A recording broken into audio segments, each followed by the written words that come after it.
Они за нами следят. Я чувствую, они вот точно следят за нами.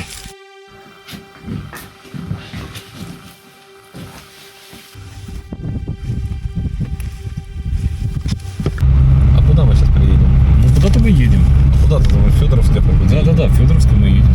Вот мы сейчас приедем, там какой-то конец дороги и все. Приветствуем вас, дорогие наши зрители.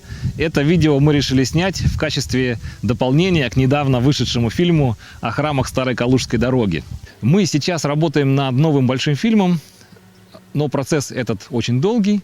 И чтобы вы не заскучали, мы решили снять одну, а может и несколько небольших видео, которые будут не менее интересными.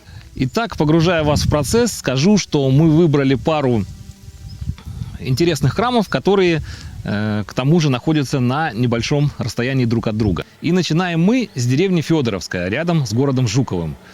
Здесь расположен храм Иоанна Богослова, построенный в 1716 году одним из князей Щербатовых. Каким именно Щербатовым, достоверно сказать не могу, потому что информация разнится. В 1904 году в Трапезной соорудили теплый предел в честь Успения Пресвятой Богородицы. Также уроженцы села Федоровское собрали достаточную сумму денег, чтобы отлить новый колокол. Новый колокол получился весом более тонны. Храм знаменит тем, что в нем находилась чудодейственная икона, история обретения которой связана с именем одного из местных крестьян. Его звали Борис, и икону называли Борисов образ. Это был образ смоленской иконы Божьей Матери. По преданию, будучи больным, он нашел ее в лесу, долго молился перед этой иконой и исцелился. После этого он передал икону в храм. Также в храме были и другие иконы 17 века. Храм не был закрыт в 1930-х годах, его настигла уже вторая волна антицерковной кампании. Закрыт он был в 1961 году. 13 икон 17 века передали в художественный музей Калужской области. А с тех пор храм стоит в таком виде, в котором вы его видите сейчас, в заброшенном состоянии. Барабан храма восьмиугольный. Самое интересное, что ни росписи не осталось. Да, росписи нет. Решетка такая. Вот это был вход, наверное? Нет, Или что, просто окно?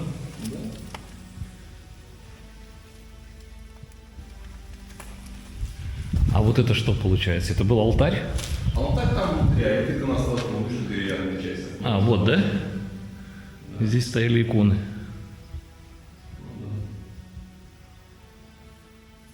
Вот еще предел. А тут предел, да, вот тоже это алтарная. Это и... Вторая алтарная Да, часть. да, да. Это получается. Здесь тоже дом. Тоже службу проходили в пределе отдельно. Было вдохнули аж там. Да.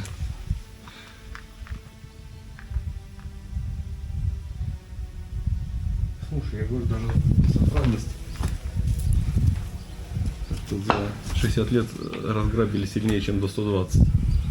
Меня вот это удивляет вкладки. А почему она выложена вот так?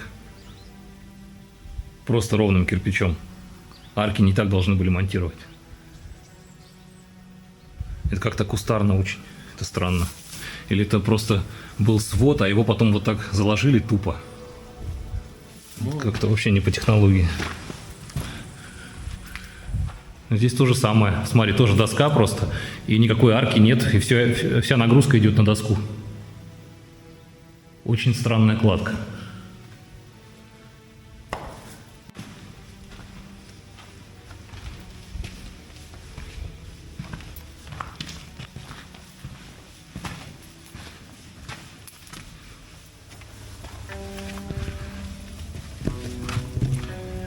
Здесь выход на крышу.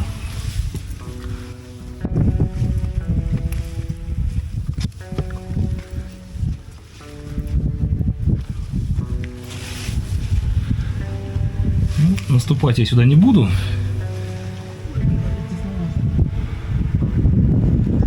Такая колокольня.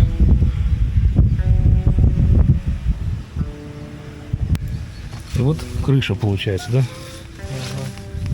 Вот она сделана с водами.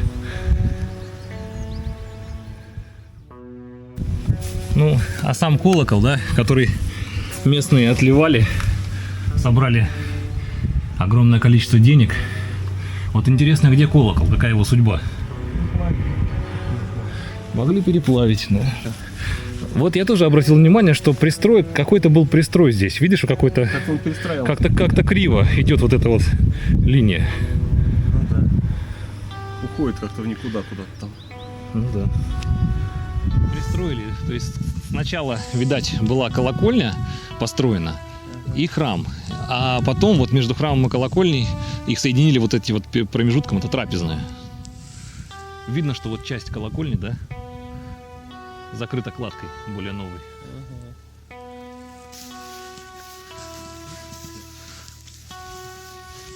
Здесь закрыта колокольня. Здесь иконы, принесенные местными жителями. Вот такой храм. Состояние, конечно, его плачевное. Будут ли его восстанавливать? Да и смогут ли его восстановить вообще? Ну а мы едем дальше, к следующему храму, который обещает быть не менее интересным.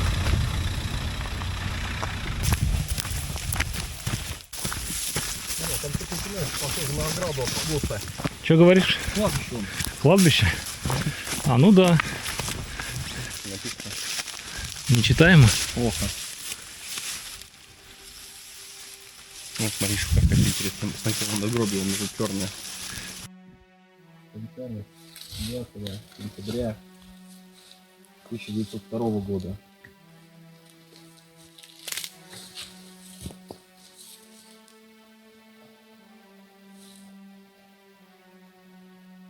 Смотри, какая плита, видимо, вскрывали. Да, такое ощущение, что кто-то вскрывал могилу. Дер Соркове Яков Фадеев скончался 1890 жития его 71, не поймешь. Житие его было 71, Ну, наверное. 71 год, да, понятно. Это понятно просто. Именно. Точно цифра. Это очень старинное тоже надгробие. Вот это вот.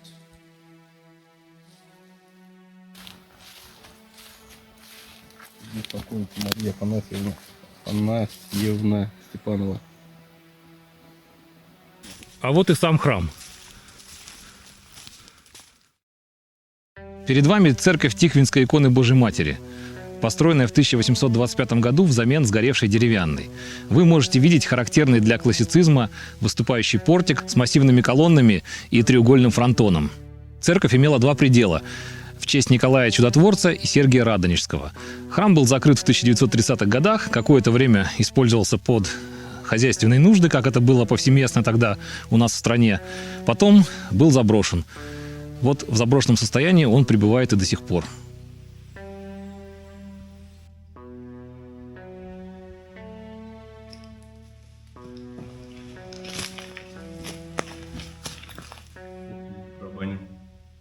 Да, что-то есть.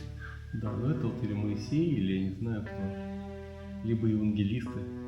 Ну да.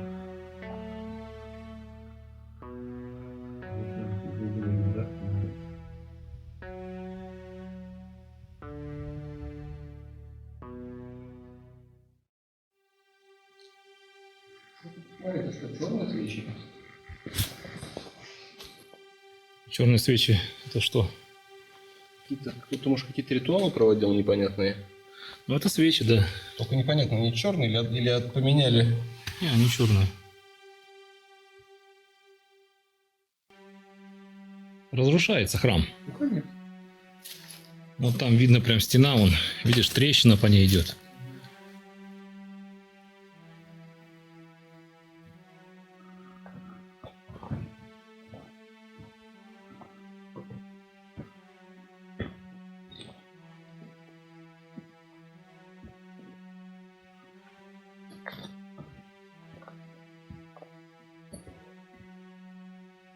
Ну вот эта фигура, руки сложены на...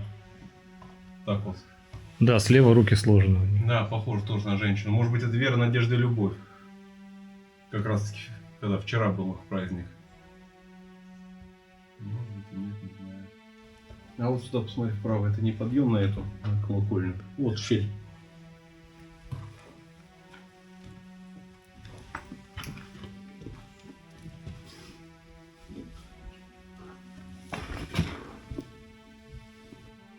Да, здесь была лестница на колокольню, но этой лестницы нет. Она вот... какое-то бревно лежит. Уже... Это для рисковых парней, да? Ну нет, это...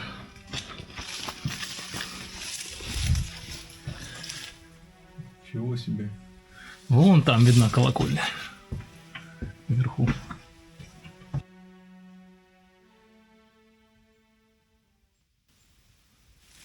Когда-то здесь было село Почеп. Кстати, привет Брянской области, где есть одноименный город Почеп. Происхождение названия Почеп до конца неизвестно.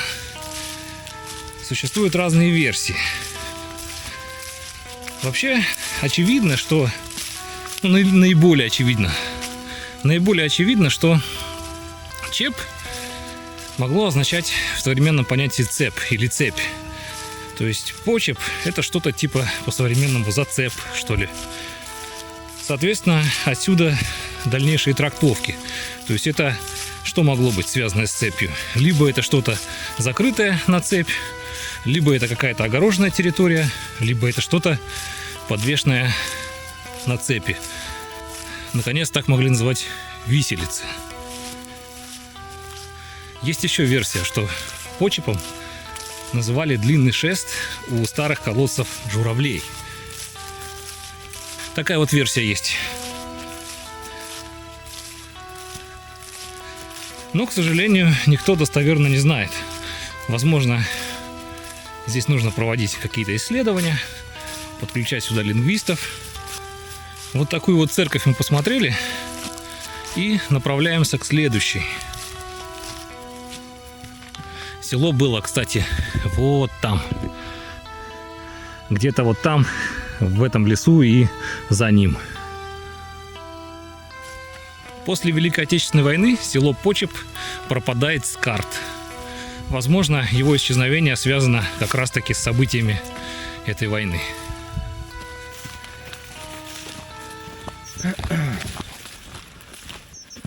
Интересное местечко. Такое. Могилы вот эти старые, да? Ну да. Какие-то люди вообще, казалось бы, просто вот глушь, это просто какой-то... Да. Ну нет тут никого, ну нет, первым случае, откуда ни что возьмись, втором. вдруг это идут. Что там, что тут. Ну да, Люди появились. они за нами следят, я чувствую, они вот точно следят за нами. Где-то здесь они. Погнали дальше.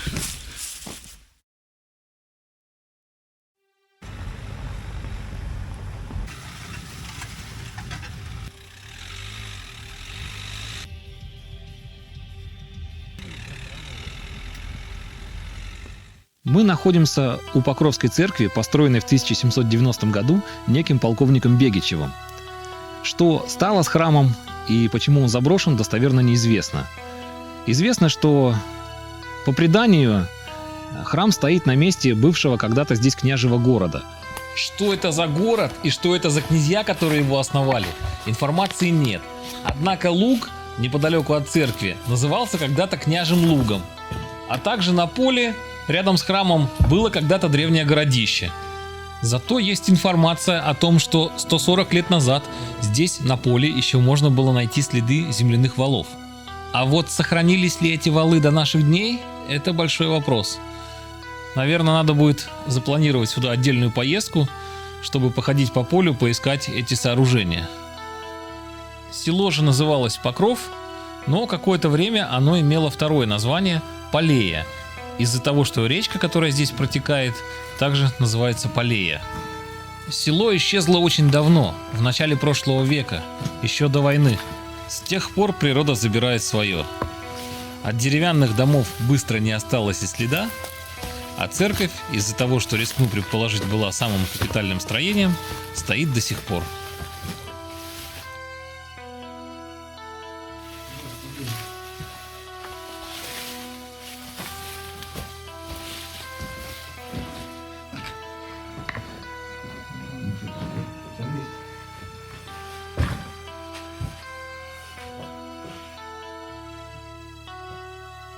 Лестницы нету? Тоже разбитых кирпичей.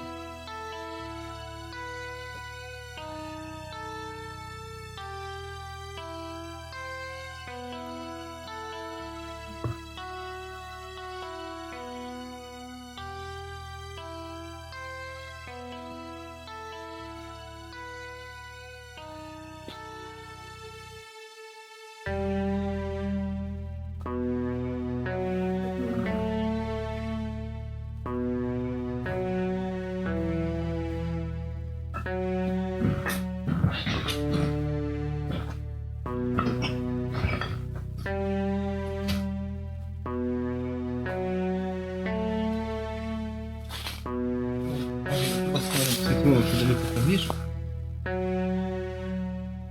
Вот справа так. Угу. А вон она. И она поднималась по крыше, лестница, видишь, наверное, поднималась под сводом. Идем пошли. В этом машине. Ну да. Вот видно, что здесь была крыша. А тут, между прочим, на польском что написано. Да. Имя. Лашон ее. Пакува. Марику. Непонятно на каком языке.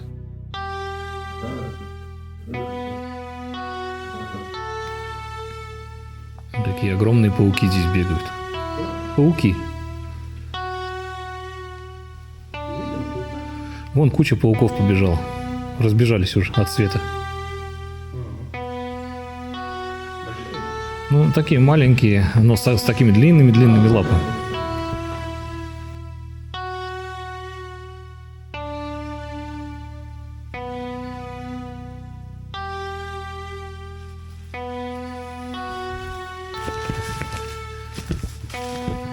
Вот такие съемки.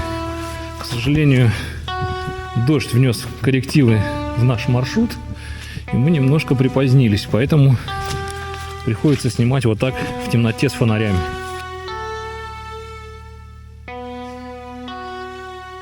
Да и есть в этих ночных осмотрах храмов своя фишка, какой-то свой антураж. Да, понятно, что не каждому хочется ночью шататься по кладбищам, но нас это не пугает. Как говорится, надо живых бояться, а не мертвых. В принципе, мы все запланированное отсняли, все сделали. Да, есть, конечно, минус, что камера не всегда может снимать много хороших кадров при вот таком освещении. Поэтому мы потихоньку начинаем закругляться. На улице стемнело, поэтому по техническим причинам снимать дальше нам проблематично. На этом мы завершаем наше видео. Спасибо за просмотр. Надеюсь, это видео вам понравилось. Ставьте лайки, подписывайтесь на канал на любой площадке. YouTube, ВКонтакте, Яндекс.Дзен. Я не знаю, что еще будет. Ну, в общем, где увидите, там подписывайтесь. Все, всем пока.